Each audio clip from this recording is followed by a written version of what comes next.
महेश लांडगे, तू कसला हिंदुत्ववादी? वाघाचं कातडं पांघरले म्हणजे वाघ होत नसतो. खरा वाघ आमचे अजित दादा आहेत. ते तुला तुझ्यासारख्या लबाड लांडग्याला कच्चा खाऊन टाकतील. चिंचवडच्या देवस्थानामध्ये मंदार महाराजांना गण लावून भोसरीच्या घराची एनओसी कोणी घेतली?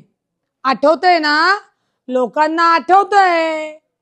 भंगार चोरणारे तुम्ही कंपनीच्या मशिनरी आणि भंगार चोरल्या तेव्हा औरंगाबादवरनं पोलिसांनी मध्यरात्री उचललं होतं, मुटकुळं करून घेऊन गेले होते. तेव्हा जे अजितदादा आहेत त्यांच्याच पांघरुणाखाली होते. विसरले का तुम्ही? सातत्याने उचलली जीभ लावली टाळ्यासारख्या बोलताय. कोणत्या महिलांच्या बांगड्यांचा आमचा अपमान करतायत की आम्ही बांगड्या घातल्या नाहीत? बांगड्या आमच्या स्वाभिमानाचं प्रतीक आहे. त्याच्यामुळे आम्ही ज्या अजितदादांच्या बहिणी आहोत त्या बहिणी तुला ठोकून काढू, हे लक्षात ठेवायचं. आणि अजितदादांवर बोलताना तोंड सांभाळून बोलायचं. तुझा वस्ताद तुझा बाप नक्की असेल, परंतु राजकारणाचा लंगोट अजितदादांनी तुला घालायला शिकवला.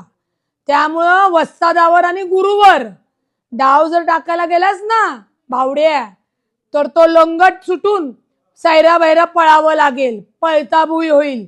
त्याच्यामुळे अजितदादांवर बोलताना, टीका करताना आपल्या खालचा अंधार बघून बोललं पाहिजे, याचं भान ठेवलं पाहिजे. 70 लाखाचं काम 7 कोटी दाखवून जे महानगरपालिकेचे सगळे पैसे लुबाडले आणि म्हणून भाजपच्या पांघरुणाखाली हे सगळं झाकलं जाते. म्हणून आज गुरुवर डाव टाकण्याचा प्रयत्न सुद्धा करू नये, हे लक्षात ठेवायचं महेश लांडगे. नाहीतर आम्ही सुद्धा घरात घुसून ठोकून बोलू. म्हशीच्या धारा काढत होता, म्हशीच्या धारा. लंडनला कशी काय कंपनी झाली? कुठनं झाली? धारा काढून झाली. सगळं निघेल, सगळं. तोंड सांभाळून बोलायचं माननीय अजितदादांवर. नाहीतर याद राखायचं, याच बांगड्या घालणाऱ्या महिला अशी काय चपराक देतील की नुसती पळता भुई होईल.